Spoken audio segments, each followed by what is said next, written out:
How to cancel a reservation on Hilton. Hi everyone, I'm here to assist you today. Without any delay, let's jump right in. First, as you can see, this is the canceling policy, which may vary depend on rate, date, and to go to the page, you can search hilton.com and log into your account. Click on your stays at the top right.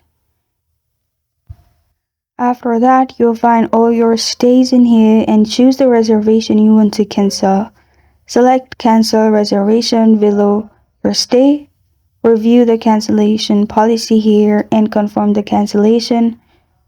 And look for confirmation message in your mail.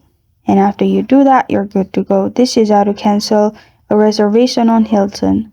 Thank you for joining me today. If this video helps you out, please leave a like and subscribe for more. Got a question or want to suggest a topic, comment below. Thank you for watching.